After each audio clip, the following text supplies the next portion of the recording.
যারা জাকাত খেতে পারবে না, সাইয়েদ বংশের লোক, ধনী, অমুসলিম, মা বাবা, স্ত্রী, সন্তান সন্ততি, নাতি নাতনি, এরা যারা আছে, এর পাশাপাশি হচ্ছে আপনি কোনো স্কুল, কালভার্ট, পোল, ব্রিজ অথবা মৃত ব্যক্তির ঋণ শোধের ক্ষেত্রে অথবা কাফন দাফনের ক্ষেত্রে আপনি জাকাতের টাকা ব্যবহার করতে পারবেন না।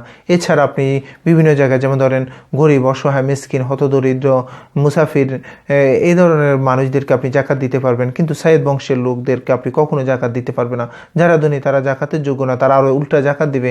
মা বাবা, তারপরে আত্মীয় স্বজনের মধ্যে হচ্ছে আপনার সন্তান সন্ততি, স্ত্রী আছে, নাতি নাতনি আছে, এদেরকে আপনি জাকাত দিতে পারবেন, এদেরকে আপনার নিজের টাকা থেকে দিতে হবে, কোনো ধরনের জাকাত খেতে পারবে না।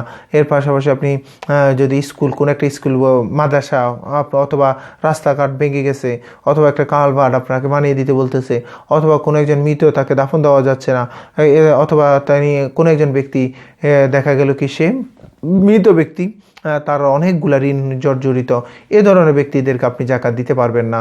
অথবা আপনি যে কোনো সময়, যে কোনো অবস্থায় সব মানুষকে জাকাত দেওয়ার ক্ষেত্রে আপনি একজন আলেমের কী করবেন, পরামর্শ নেবেন, কাদেরকে দিতে পারবেন, কাদেরকে দিতে পারবেন না। এদিকে আমরা একটু লক্ষ্য করে মন চাইতেছে জাকাত দিয়ে দিব, এটা কিন্তু আপনার অনুচিত। আপনাকে ফিক্সড খাতে আপনাকে জাকাত দিতে হবে। মন চাইতেছে তাকে জাকাত দিয়ে দিলাম, আর যেখানে দরকার নাই সেখানে দিয়ে দিলাম, যেখানে দরকার আছে সেখানে দিতে পারলাম না, সেটা কিন্তু আপনার জাকাত পরিপূর্ণ আদায় হবে না। আমরা এদিকে অবশ্যই লক্ষ্য রাখবো ইনশাআল্লাহ।